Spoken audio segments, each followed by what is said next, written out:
देश की सबसे ज्यादा मुनाफा कमाने वाली कंपनी तेल एवं प्राकृतिक गैस निगम लिमिटेड ओएनजीसी एक बार फिर सुर्खियों में है। देश की महारत्न कंपनी पर लंबे वक्त से मोदी सरकार की नजर थी। मोदी सरकार ने जब Bharat petroleum corporation limited BPCL के निजीकरण का फैसला किया, उसके बाद से ही सवाल उठ रहे थे कि अगला नंबर ओएनजीसी का हो सकता है, जबकि सरकार का दावा था कि ओएनजीसी का निजीकरण नहीं होगा। लेकिन अब ओएनजीसी को लेकर सरकार ने बड़ा फैसला कर लिया है। तो क्या है मामला, देखते हैं ये रिपोर्ट। 2014 के बाद से ही मोदी सरकार की आर्थिक नीतियों ने देश को कंगाली, महंगाई और बेरोजगारी की आग में धकेल दिया है। राष्ट्रीय और अंतर्राष्ट्रीय स्तर पर आई कई रिपोर्टों में इसका खुलासा हो चुका है। लेकिन मोदी सरकार को देश से ज्यादा बीजेपी पार्टी की परवाह है। देश की सत्ता पर काबिज बीजेपी ने मुट्ठी भर उद्योगपतियों को फायदा पहुंचाने के लिए देश की मुनाफा कमाने वाली कंपनियों को भी अडानी और अंबानी के हवाले कर दिया है।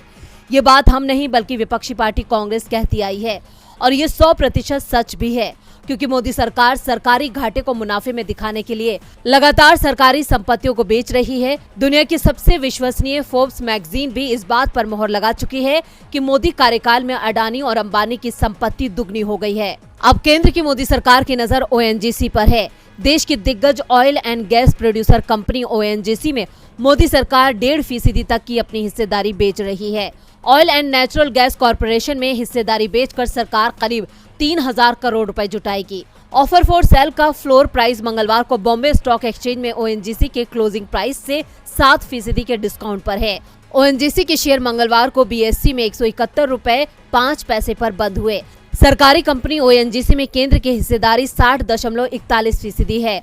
ओएनजीसी देश के ऑयल एंड गैस का आधा प्रोडक्शन करती है। आपको बता दें कि कंपनी ने बिक्री पेशकश के लिए मूल्य 159 रुपए प्रति शेयर रखा गया है। ओएनजीसी ने मंगलवार को शेयर बाजार से कहा कि ये मूल्य बीएसई में मंगलवार को कंपनी के शेयर के बंद भाव 171 रुपए 5 पैसे के मुकाबले 7% कम है। बिक्री पेशकश में 25% शेयर म्यूचुअल फंड और बीमा कंपनियों के लिए, जबकि 10% खुदरा निवेशकों के लिए निर्धारित है। खुदरा निवेशक 2 लाख रुपए मूल्य तक के शेयर के लिए बोली जमा कर सकते हैं। ओएनजीसी के कर्मचारी 5-5 लाख रुपए तक के मूल्य के शेयर के लिए आवेदन दे सकते हैं।